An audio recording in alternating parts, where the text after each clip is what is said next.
My name is Charlene Margot. I am the co-founder of the Parent Venture. We are delighted to welcome tonight Dr. Kelly McGonigal, health psychologist from Stanford. Take it away, Kelly. Thank you so much.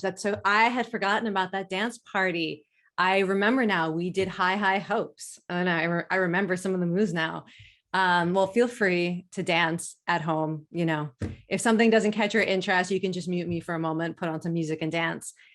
But I am here today to talk about stress. And I want to start by having us all just kind of think about what's going on in your household right now and what might be the type of stress that you and your family are living with right now. So my household, we've got some of what people sometimes call the good stress. So next week is the first quarter at Stanford, which is a really busy time, lots of things to take care of, some uncertainty around COVID, but mostly that kind of exciting stress. Also in my household, we've got a caregiving situation in my family that's got a lot of complicated financial and legal issues that is chronic and ongoing. That type of stress that can often feel really overwhelming. And also a health crisis that brings with it a lot of uncertainty and stuff to deal with. And my guess is probably in your household, you've got some of that stuff going on too, and other things that are connected to the people you care about, the goals that you have in your life, the things that you care about in the world, and that are connected to being human. And although we often think of stress as something that we want to avoid, I'm going to share some different ways of thinking about stress that acknowledge that it's not really possible to avoid stress. It's part of being human. And we can think of stress as a sign that something we care about is at stake. We can think of stress sometimes as being a sign of meaning that reminds us of who and what we care about. And also it's a sign of struggle and suffering, which is part of being human. And it's a reminder to practice self-compassion and to reach out and ask for help. So I'm going to be sharing with you some ideas today that I believe can support your mental health and the happiness of your family, of your kids, of students, and the entire community. And I also want to put this in some context. So I'm going to be sharing ideas today that are really about mindset, a kind of a stance that we can choose to take towards stress, how we think about stress. And it's not meant to replace other things that are really important, like mental health care and therapy and other aspects of community. So you can think of this as part of your toolbox when we think about how it is that we support resilience and well-being and meaning for all of us and everyone we care about. So I'm going to share with you some slides, and also, where is my PowerPoint? Here we go. Share with you the first stress mindset intervention that I ever came across. This was actually a study that I came across 12 years ago when I was teaching Introduction to Psychology at Stanford. So I had a lot of freshmen, and I was looking for ways to help them deal with academic stress and exam stress. And I came across this interesting study that looked at how students think about anxiety and stress when they're facing a really big exam. And let's just imagine that this here is a student that you care about, and they're feeling really anxious and stressed out about an important exam. You might think, like, what kind of advice would you give them? So some studies show that the most typical advice people give someone in the situation is to calm down and not be stressed. Well, this experiment took a different approach, and they actually told students, you know what? Exams are stressful. Most people feel stressed or anxious. And also most people think that that anxiety and stress will keep them from doing their best. But actually, research shows that your anxiety can actually help you perform better. It's your brain and your body trying to rise to the challenge. So even if it doesn't feel great and you don't like feeling anxious, if you do feel anxious and stressed, you should remind yourself that your stress could be helping you. That's it. That was the mindset intervention. And they found that students who got that reminder before an exam did significantly better on that exam. And not only did they do better on that exam, they did better when they took the graduate record exam, the entrance exam to graduate school, months later, right? So somehow this mindset intervention had changed how they perform in highly stressful situations. Now, this caught my eye, of course, because I was trying to give students some guidance for exam stress. But what's really interesting is this intervention has, in the 12 years since, been replicated in a number of stressful situations. So telling people that your anxiety is actually your body and brain trying to help you, trying to take care of you. It can help you focus. It can give you energy. These ways of embracing stress and anxiety rather than viewing it as a signal that you can't handle this, things are going wrong, you need to calm down, viewing it as something that you can embrace, accept, and that might actually help you, has helped people in public speaking, has helped athletes in competition, has helped people who are negotiating for our starting salary. They have even helped people with social anxiety disorders, right? So not even above and beyond the type of stress we might typically think that this kind of intervention could help people with. And in these situations, not only do people do better, they feel better, they feel more confident, they experience more positive emotions, even in stressful situations. And they also have healthier stress responses. So you can see this mindset take hold in the body with things like a healthier ratio of stress hormones, a different cardiovascular response that is healthier, changes that are better for the immune system that really don't look like what we might think of as toxic stress. And again, all of this comes from a really simple mindset intervention. So that was one of the first ways that I was introduced to the idea that how you think about stress can affect how stress influences you, your health, your happiness, your performance, your relationships. And psychologists now call this the stress mindset effect.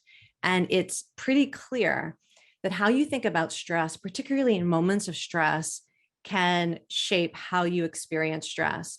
Now, some of the earliest work really put it into like, is stress good for you or is stress bad for you? And you can, do a gut check for yourself. When you think about stress, when you're feeling stressed, do you tend to think, oh, this is really bad. This is bad for my health. The stress that I'm feeling is gonna, be the end of me. I really need to reduce the stress. I need to avoid the things that are causing stress. Or maybe you just feel defeated because you can't avoid the stress, which is a lot of the stress we're dealing with. Or is your mindset a little more accepting and positive? That stress is the sign of meaning, it's an opportunity, it can be helpful, it can be your body and brain trying to get your attention, trying to give you energy, can help you learn and grow. And we know that people who have this more positive mindset towards stress, particularly when things are very stressful, tend to be healthier and happier and more protected from some of what we would typically think of as the inevitable harmful effects of chronic stress, things like depression or negative changes in your important relationships or health problems. But it goes beyond just, is stress good or is stress bad? So I included some items that come from studies, particularly looking at young people, at kids and teenagers and young adults, and how they tend to think about stress. And I'm putting these up because, you might have heard things like this from the young people in your life, or you might even find yourself saying stuff like this. And we know that the items I just put up, so being stressed always ends badly. Being around other people who are stressed makes me stressed. Like, I can't deal with your stress. I tend to avoid people when I'm stressed. Nobody feels stressed like I do. These are all ways of thinking and talking about stress that can undermine our ability to respond to stress in ways that are healthy and helpful. And then on the other hand, we've got some ways of thinking and talking about stress that seem to be really helpful, that help us cope, that help us reach out. Stress is an alert that I need to do something, right? So we can view stress as a sign, okay, let's pay attention. Let's think about what matters most. There's always a way to respond when stressed, even if I can't control the stress. I have a choice about how I respond, what I do, how I think, who I talk to, who I reach out to. I can respond to stress in many different ways. So I've got a lot of different resources, a lot of different coping options. And then when I'm feeling stressed, there are people who can help me. So what I want to do today is share with you some of these ways of thinking and talking about stress that we can develop in ourselves, that we can model for the people that we care about, and that we can talk about with our kids, with students, and with the people that we love. Now, I want to mention that in the last few years, a lot of studies about the stress mindset effect have come out specifically looking at students. I won't describe them all to you, but I just wanted to give you a sense of how important stress mindset can be. So first, a couple of studies that looked at how teenagers and college students naturally think about stress. So just asking them, do you think that stress is always harmful? Do you believe that you need to avoid stress? And what they found is that people who believed that stress can have some benefits are less likely to experience severe psychological distress, things like depression, PTSD, and anxiety after seriously negative life events. Also, people who have a more positive mindset towards stress are less prone to depression when they experience a higher number of stressful life events. And also college students were less likely to develop depression and anxiety during periods of high stress, like during exam periods. There have also been a number of studies that tried to change students' stress mindsets with short mindset interventions, the type of mindset intervention that is less intense than what you're going to get tonight from me. This is like the long version. It might be equivalent to something like sharing my TED Talk with someone in your life. If you wanted to do a mindset effect like what's been done in some of these studies, you could just send someone a link to the TED Talk, and that's basically a mindset intervention.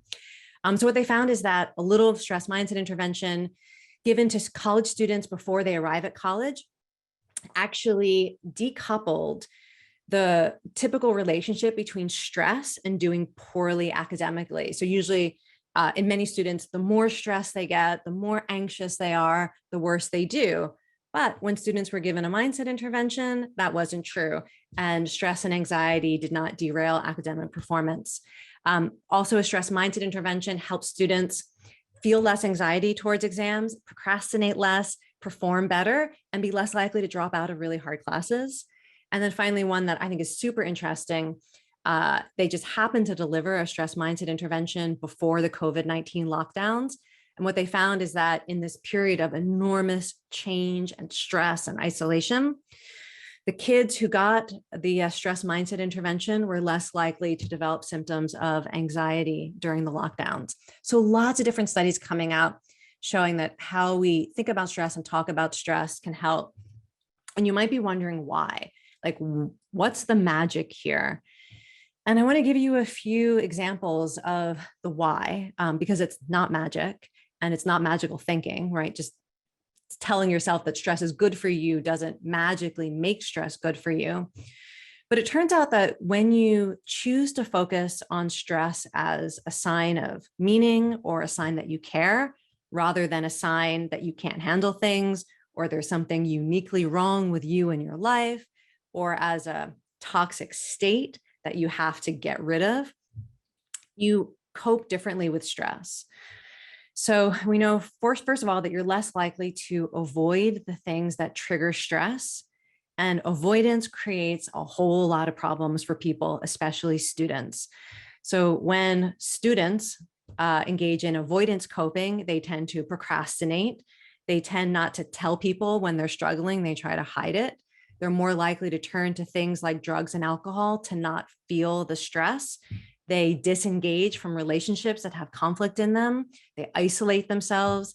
Avoidance is a really harmful coping strategy, and it's less likely when you perceive stress as normal and a sign to take action or reach out, rather than as a toxic state that you can't handle or that you don't want to feel. We also know that when students have a more positive mindset towards stress, they are more open to feedback. They are more willing to put themselves in situations that challenge them. And they are also more likely to reach out for help, to be honest about the fact that they're stressed, which is really important because then, first of all, they're more likely to get the help that they need. They're also more likely to find out that they aren't alone and that there are other people who feel the same way or have gone through something similar. And then finally, we know that this stress mindset really enhances active coping.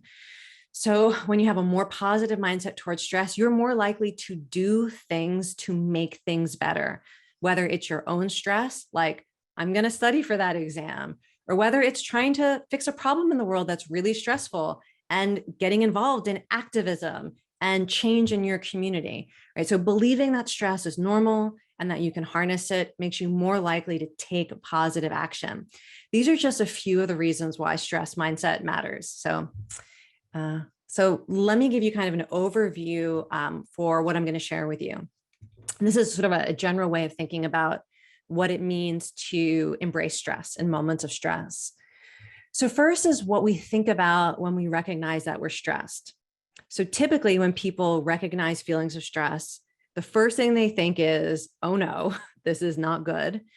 Second thing they might think is, this is a sign that I can't handle it, or that I have to hide it from others so people don't judge me or see my weakness. And three, like I need to do something to fix the feeling. I need to feel less stressed. So instead, we're going to let stress be a sign that this is a moment that matters, right? So it could simply mean this is important and it's important to you and you care. And it's natural to feel stressed when you care. I like to actually say my heart is in it, right? When I'm feeling anxious or stressed. We also know that stress is what arises in your body and in your brain when something that you care about is at stake. Again, so it's not a sign that you are inadequate to this moment in your life. This is a sign that your body and brain are trying to help you. And a lot of the things that we think of as symptoms of stress, things like the physical symptoms, like your heart pounding, that's energy. Some of the emotions we feel, like anxiety or even loneliness, they're often your body and brain trying to nudge you to do things that are helpful, like ask someone to talk to you so that you feel less lonely and alone. Okay, so that's a way of framing the stress and then choosing your response. So I'm going to talk to you a little bit about coping strategies for different types of stress that are really important and helpful. And think of this as being like a stress response repertoire. So we have a lot of different ways of responding to stress that can help us deal with whatever the stress is, whether it's good stress that we want to embrace or chronic stress that we wish we didn't have, but that's reality and we have to accept, or even crisis, even acute crisis. Okay, I love this picture. I'm gonna let you look at this for a second and try to guess what's happening here. Like that girl on the right looks like she's either in pain or having fun. Might be both, because this is actually a improv class. These are students who are participating in an improv class. And this first idea that I want to share with you is about embracing discomfort. And one of the mindsets that really helps, particularly young people, do well with stress is the idea that feeling uncomfortable is good. And particularly feeling uncomfortable in a situation that is an opportunity to learn or grow. That's a really good sign. It's a type of stress that says you are learning, you're growing, and you're making progress on your goals. So a set of studies was just published I'm going to tell you about, but really that's the core idea, that we can seek out things that make us uncomfortable, or we can embrace discomfort when we're in a situation that we care about, that can help us learn and grow. Sorry, I'm going to adjust my cat here away from the microphone. Okay. So this particular set of studies, they had young people engage in activities that would typically be uncomfortable, but opportunities to learn and grow. One was comedy improv. Another was reflecting on and processing a really stressful life experience. And another one was talking to people whose views differ from you in an important way. So that type of stressful situation.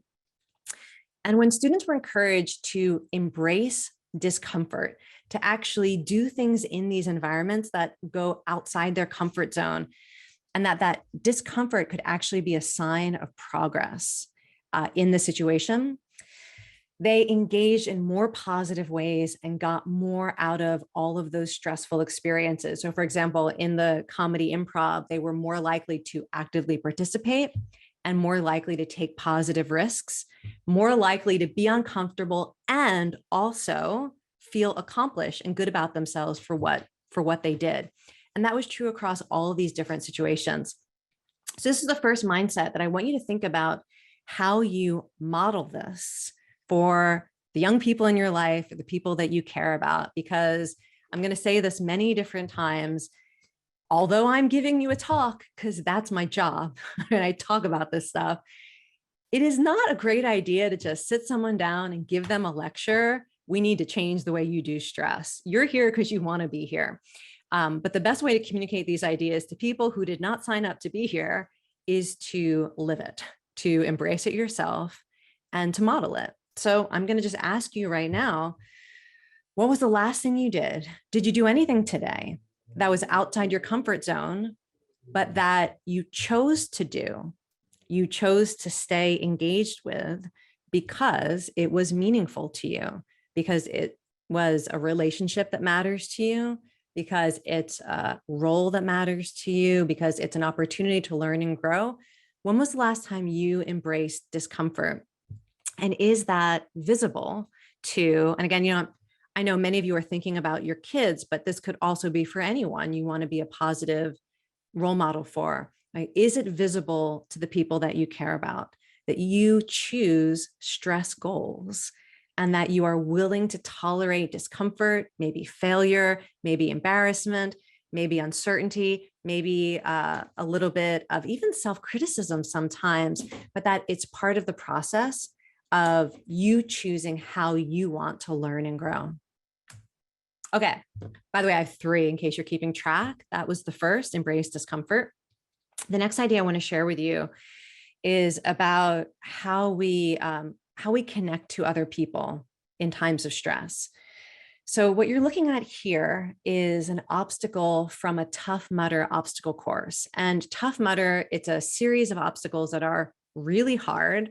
Like there's one where you go down this slide through a ring of fire. I have never done one of these, but I admire people who do it. That's definitely going outside of your comfort zone. But my favorite type of obstacle in a Tough Mudder is this type of obstacle, Everest. And what you can't tell from looking at this image is that this ramp is coated in dish soap and vegetable oil. So if you were trying to run up this ramp on your own, you would slide down it. This is not an obstacle that you can do by yourself. This is a do it together obstacle, like a lot of the obstacles that we face in life, right? They're meant to be faced together with community. And so in order to get over this obstacle, you can see sometimes they make these human chains, they lift each other up. When people make it over the obstacle, they don't run off to the next obstacle. Like you can see here, people hang out. They want to reach a hand out to help somebody else who is in the situation that they just got through. And even you can't see here, but a lot of times on the sidelines of these obstacles, there are people just watching and cheering and enjoying it, because it's really uplifting and encouraging to see people help one another out. So this is the second kind of mindset or coping strategy that's really important to model. And that is the willingness to tackle stress together, to not try to do it all by yourself, to not hide when you're stressed, to look for the hand that is reaching out to you, or even just to say, hey, I need some help. Is there someone willing to help? But also the reason I love this obstacle is it shows the whole cycle. It's not only about asking for help. It's about realizing that because of what you've gone through, you have something to offer others. And part of being good at stress is looking for who you can help, to understand that you have value to your community, and to look for ways to give back and to pay forward any help or support you've received. And also, it's really important in stressful moments to look around and see the good in your community and to celebrate it. I mean, I think we all experienced that during the pandemic, how important it was to appreciate and see when people in our community were coming together and supporting one another. It gives us a little bit of hope and courage as well. So I'm going to ask you, how are you modeling this mindset for the people you care about? Have you recently asked for help in a way that is visible to your kids or the people that you care about? Have you given them a chance to help you? And I know many of you are thinking, oh, I don't want to be a burden. It's not their job. No, but I'm talking about in really age appropriate and role appropriate ways. Are you allowing your kids to support you, to hang out with you, to know what you're going through in the same way that you are there for them? And do you give your kids ways to give back to their community? Is that sort of part of what you and your family do? Do you talk about things you've seen that give you hope within your community, right? Do you praise and celebrate helping and cooperation and kindness? Is that just sort of part of your values and how you talk about life? So I would encourage you to think about this as, again, as a mindset that's really important to model, and to think about where your discomfort might be. So for example, I'm good at all of that stuff except for the asking for help part. I'm much more likely to try to hide my stress even from people who care about me. And so I've had to remind myself of this obstacle that actually really doesn't do anyone any good, to only ever be the one who gets helped and never get to give back and return that kindness. So when I think about this obstacle, what I bring to mind is, Kelly, you have to let other people lift you up as well, because it's such an important part of how we find our own strength and hope, is to get to help others. So maybe you recognize in yourself, there's a part of this chain that is not as strong as it could be. And I encourage you to think about how you can tap into that part of what it means to embrace interdependence. All right, one more. So these are photos that I took of photos. I was working with a team of healthcare providers at St. Jude Children's Hospital, where all of the patients are children with life-threatening illnesses, and often their families are there as well. So it's it's just about the worst stress you can imagine for these families. And I noticed that in one of the hallways, there were a lot of photos like this, photos of people holding photos of what looked like patients at the hospital. And I found out that what this was, they were photos of people who work at the hospital, nurses, doctors, administrators, who actually had been patients at the hospital when they were children. And it was kind of like a hallway of hope, right? So that families and patients in just walking through the halls could actually start to have in their mind a story for how this could turn out for themselves and for their families, that there's a future that's possible. And that future could even include turning this terrible moment of suffering into a sense of purpose, finding your place in the world, and finding community like these individuals did. They turned the worst stress of their lives into a calling and into a community. And this is that last idea that I want to share with you, is this idea that it's possible to turn your own stress into purpose. And it's not always as obvious as this, and it's not always an instantaneous clarity, but it's really important to have just a knowing that it is possible, and to have examples and stories that we hear about people who have been able to transform adversity into a way to give back or to find meaning in their lives. And I'll give you an example of what it can mean when you know that this is possible, how that idea can help you when you're right in the midst of a crisis or even a trauma. And this was a story that a woman shared with me. I was giving a talk about stress and I was talking about this idea. And during the Q&A, the woman said, I just wanted to share an experience I had that really reinforces what you said.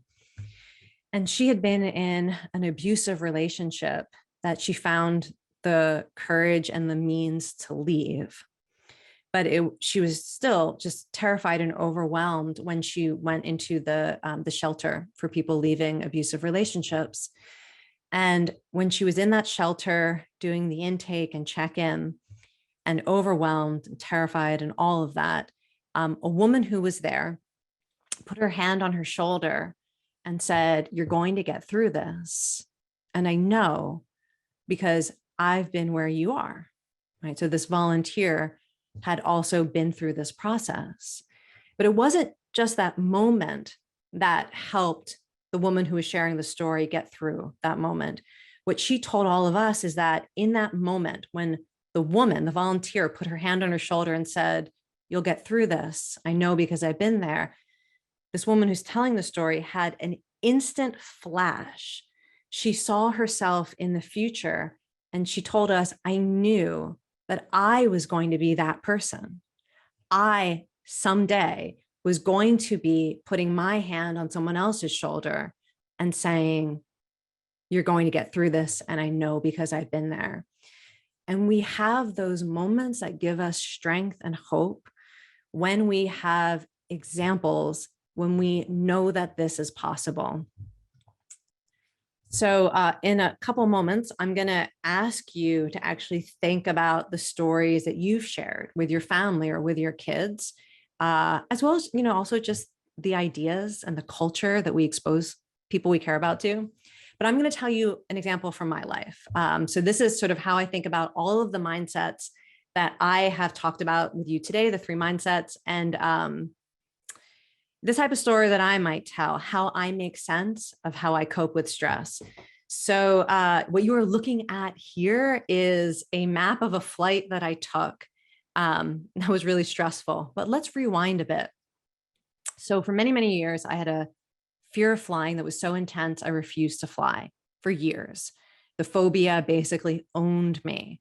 I didn't see a lot of my family. I didn't travel for fun. I did not take work opportunities. And I was really trapped by this. It was, I hated it. I would have nightmares about flying or not being able to fly. And even though I thought I could somehow avoid the anxiety by not flying, I wasn't avoiding it. I was just suffering in a different way. So around 2006, I decided to start working on this, but I couldn't get on a plane. I wasn't ready for that. Like I was having panic attacks just thinking about flying. So I thought, okay, well, let's start by trying to work with the anxiety itself and embrace some discomfort. So I thought, what reminds you of having a panic attack on an airplane that you might actually be able to tolerate, that you could think about as practicing some courage? And I thought about this group cycling class I'd taken and hated. I really didn't enjoy cycling at the time, where you're like trapped on a bike. It's really hot and you can't get off of it because you're literally strapped in with your feet and your heart is pounding and you're breathing hard and you're sweating and it's just so hard and uncomfortable. That actually reminded me of being trapped in an airplane that you can't get out of. So I started taking cycling classes. And during that class, I would literally say to myself, "Kelly, you're practicing right now. This is practice. You are choosing courage." And I found ways to interpret that pounding heart and sweating and feeling trapped, those feelings as courage. Fast forward a little bit. And through that and through some other help, like talking to my sister who had gotten over her fear of flying, I got on planes and I started flying. But I was really embarrassed about my fear of flying and I didn't talk about it a lot. And at a certain point, I found that when I shared my experience of having this phobia, of working with it, of still hating flying, but being willing to fly, being willing to choose meaning over trying to protect myself from discomfort, that actually it resonated with a lot of people. And people started thanking me for being honest about it because they were struggling with something similar. And so I started to have a different experience when I flew.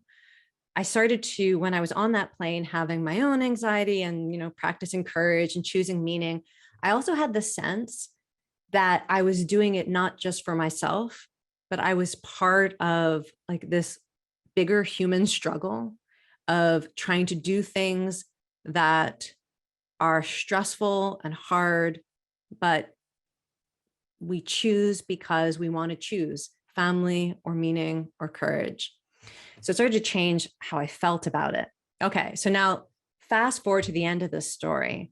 There was a particular flight in 2020. I was flying back from New York And I really did not want to get on the plane because they were predicting very bad turbulence. And I didn't want to do it. Even though I'd been working on my fear, I just really, really, really did not want to be on a flight where I was going to be terrified for, whatever the duration of that turbulence was. And I thought about changing my flight. I was so close. I was actually on hold with United. And I said, Kelly, if you do this now, you are training yourself to choose fear. And you're just not going to do that. So I got on the plane.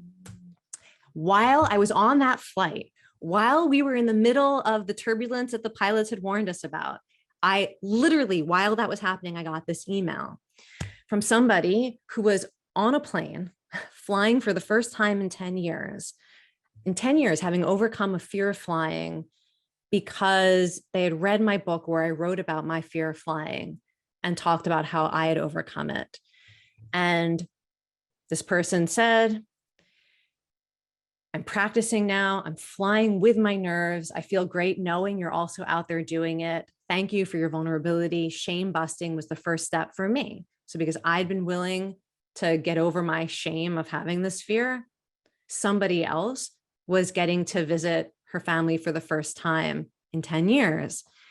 And I got to actually email her on the flight back and be like, hey, I'm literally out here doing this together with you. So I know it was a long story, but I think I wanted to share it because it's an example of how these mindsets that I've been talking about today, they transform our experience of stress in ways that are deeply meaningful. And this can apply to not just things like mental health challenges like anxiety disorders or depression, but also all the struggles that people go through, including the struggles that we cannot avoid. So the last thing that I wanted to just review before we do some Q&A is really think about how do we share these mindsets with people we care about. I really think the best way is to figure out which of these mindsets are relevant to you and are going to help you deal with the stress in your life, and to think about them, reflect on them, and start trying to choose them, particularly around the types of stress that are visible to the people in your life, whatever it is that you're dealing with. So I'm going to show you 2 ways to do that. And these are, feel free to take like a screenshot or take a picture with your phone if you want to have these specific slides, ideas. But the first is to think about a story that you might tell about how you have grown from stress or transformed some stressful experience into something that you value. This is not talking about like everything happens for a reason. This is about honoring you, the good that is in you, your courage, how you were able to turn things around or make something a turning point in your life. The items that you're looking at here are from something called the post-traumatic growth inventory. They can help people think about some of the ways that stress can change us or that we can respond to stress in ways that we value. But, it can be highly specific, like my story about working with, I haven't quite overcome it yet, but I'm living with it, my fear of flying. Okay, so that's one thing that you could think about is a story, and even just processing it for yourself, not necessarily even sharing it with others, but allowing that to percolate as part of how you think about the role that stress has played in your life. And then the next is actually a set of questions that are adapted from some mindset interventions. So studies that actually ask people to do this, and different studies have shown different benefits from this reflection. So like one study showed it instantly changes what's happening with your immune system and your heart and your blood pressure and all of that, like to make you healthier. And some of them actually just show a longer lasting change in how you think about stress or how you think about something really stressful in your life. Okay, so this exercise that you might choose to do after the talk tonight is to think about something that is causing you stress or is likely to cause you a lot of stress over the next month. And this might be something that you thought about at the beginning of tonight's talk when I asked you what your household is dealing with right now. And then to spend 3 minutes, right? Doesn't have to be a long time, imagining some of the potential positive consequences of the stress that you are facing. And I know I'm not telling you that this is a good thing that's happening to you. I know it can be hard to choose this mindset. And yet, if you stretch and allow yourself to think, okay, this is not good, but there's something good in me that this could bring out, right? That's the type of mindset that I'm talking about. So it could include thinking about why this is important to you or what really matters to you related to this stress. And so this stress could be an opportunity to practice choosing your values or prioritizing who and what matters to you. It also could be an opportunity to learn and grow. And you could think about how that might be true, or even just think about how you want to make it an opportunity to learn and grow. You could think about the stress strengths that you're going to draw on. What do you bring to stressful situations that this gives you an opportunity to really cultivate, whether it's your sense of humor, your integrity, your compassion or your self-compassion, your courage, right? Your faith. What relationships can you depend on or deepen, right? That's actually a positive consequence of stress. Sometimes it can bring people closer together. It can strengthen relationships or communities. And you can actually choose to make that so by thinking about how you will reach out to others. And then finally, what will make you proud of yourself or grateful to yourself? Okay, so you can't always control how the situation turns out.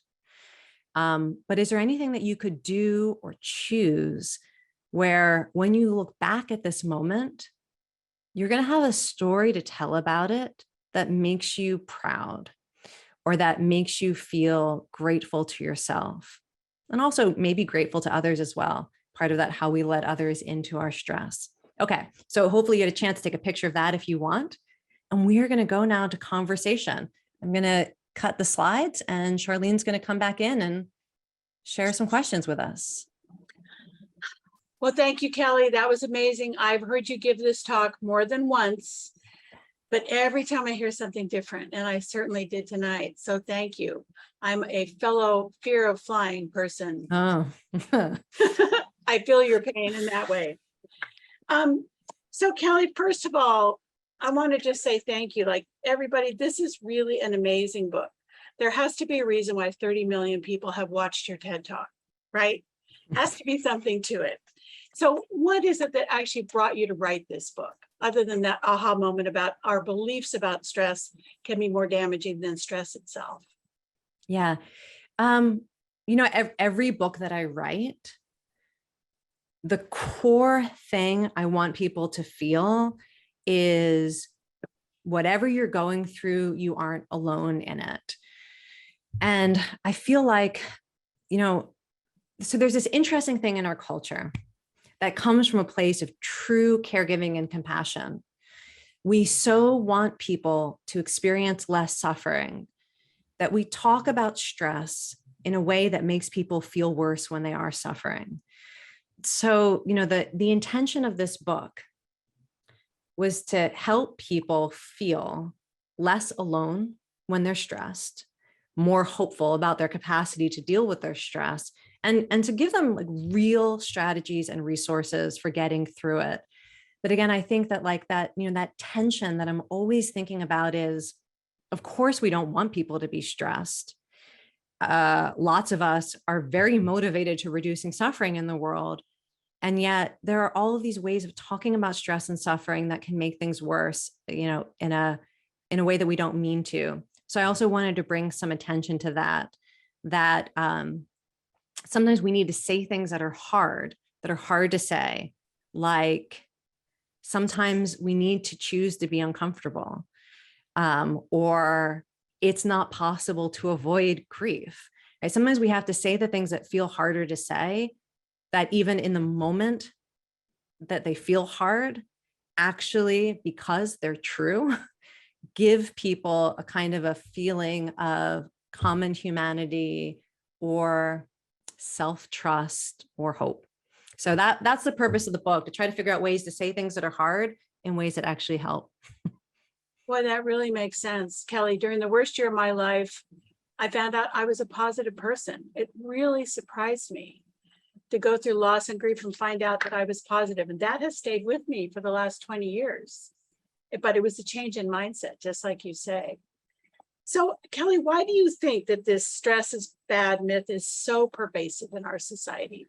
Because we don't want to be stressed. It's totally human. Okay, so there are three reasons.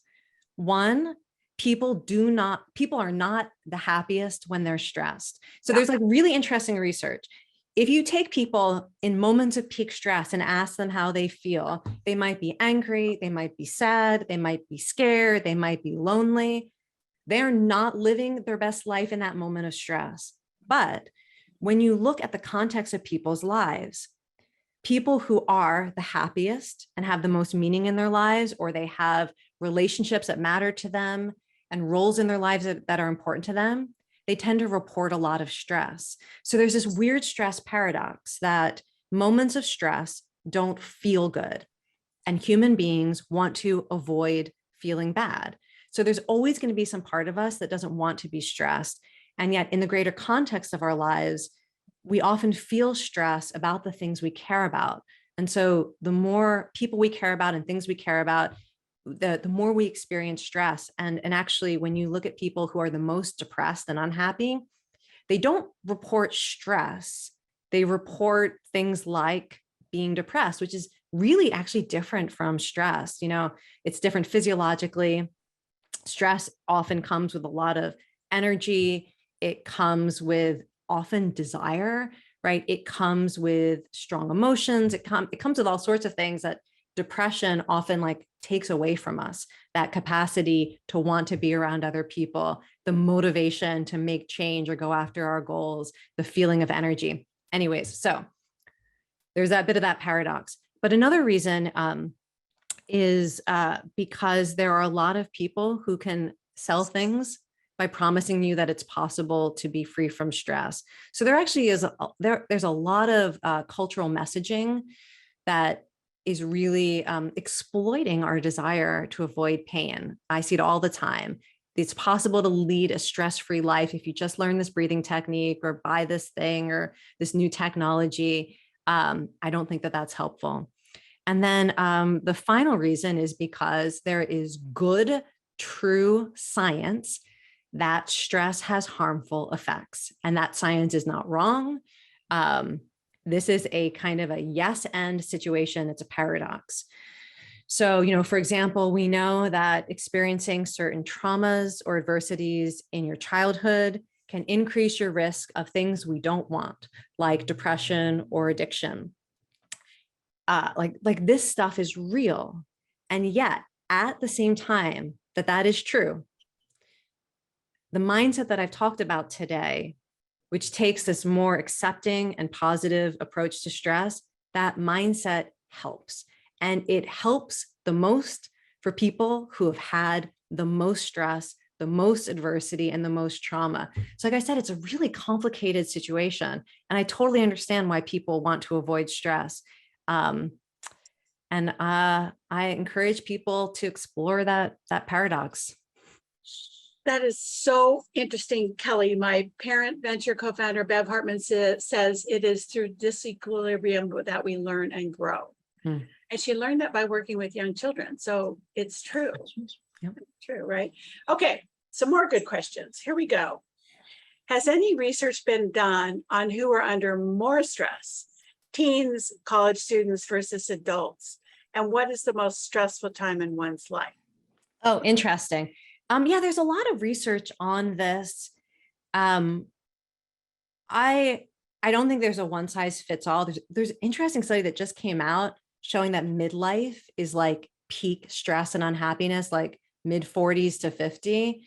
So probably a lot of people here are like me are in the middle of that stress peak. But also there are periods of sensitivity where human beings are more sensitive to what they're going through, and that often translates as experiencing more stress because they're in a period of change and growth that makes them more reactive to things that are both good and bad, hard and wonderful. And the teen years is a period, like going into adolescence is one of those periods, mostly biologically. The transition to college or away from living with your primary caregivers is another such period, because you're starting to shift your primary sense of security and attachment away from your family to something else. Becoming a parent is actually, interestingly, another one of those windows. And I'm sure a lot of people here are parents, so you remember that transition. Was that not extremely stressful? And it wasn't just because you weren't sleeping. It's because it's a profound period of change and transition when biologically you're recalibrating to what matters to you, to the strengths that you need to bring to life, to what your values are, all of that. So I think one way to think about it is not like what periods of life are hardest or when do people experience the most stress, but to recognize that in any of these big transitions, people are going to be more sensitive to both the potential harmful sides of stress, and also they're more sensitive to the positive aspects of stress. The getting clear about your values, learning and growing, forging deep relationships.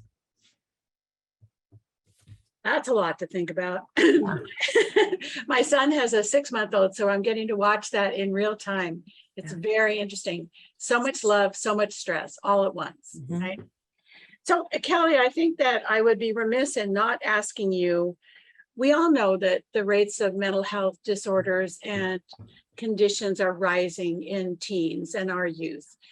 Have you had to recalibrate your messaging at all, or does it convince you even more so that we need to be messaging more positively to kids about handling stress? Yeah, I mean, yes, in part because we know when I was writing this book, one thing that was really clear is that all of these mindset interventions and these ideas were most important to people who were already struggling with things like grief, depression, addiction, anxiety disorders, or who were struggling in circumstances that were objectively stressful: poverty, being homeless, being incarcerated, living in violence, dealing with stigma, discrimination.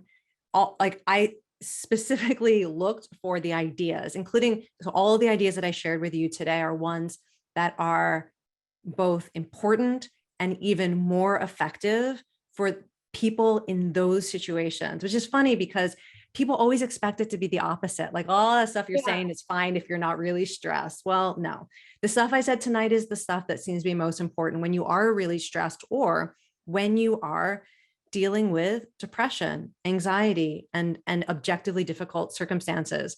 Now, one that, I started off by saying, it doesn't mean a mindset makes it irrelevant to get therapy or medication or anything else. People who are dealing with mental health challenges often need a lot of support. So you're not going to be able to prevent it or fix it, right, through just a mindset intervention. But I actually think of this more as being like, these mindsets are a space. It's like a spacious container for people to deal with all of that stress and suffering. These ideas are really important. And they are ways of moving forward and making meaning, even if, like me, you have had these real mental health challenges or you live with mental health disorders. It's 50% of Americans. So I think it's to think that this message doesn't apply would be a mistake. But also to think that, if you're dealing with this, or if your child is dealing with this, that it actually is the norm. As you said, the rates are increasing. But the rates are always increasing. It's interesting, right? At every period in my life and career, I remember people talking about it. I think one of the things that I take away is it's hard to be human, right? I don't think there's anything actually that unique about our time. I think it's just hard to be human. I think so. We were really encouraged last week. We had a wonderful speaker, Kelly, Deborah Farmer-Chris, who talked about raising awe-filled kids, even when the world feels awful. And the number one way to experience stress, according to the Greater Good Science Center, your friends, is to observe other people doing nice things, good things for other Oh, people. wait, you mean awe, not Yeah. stress? Number one, Yeah. yeah. Yes. You know what? That's not even awe. That's moral elevation. And that is my favorite emotion. I like, well, it's so awe is like feeling humbled by something bigger than yourself. Yeah. Moral elevation is feeling better about humanity. Like, oh, it's, awe is looking up at the stars, for the most, like, oh, that moral elevation of seeing something good in somebody else that also awakens that in you. Oh, I love it. Yes. Well, I think that is the perfect note to end on, Kelly. It has been wonderful and such an honor to have you. Thank you, everyone, for your wonderful questions. We could be here all night. Wish we could answer them all, but thank you, Dr. McGonigal, for a wonderful evening.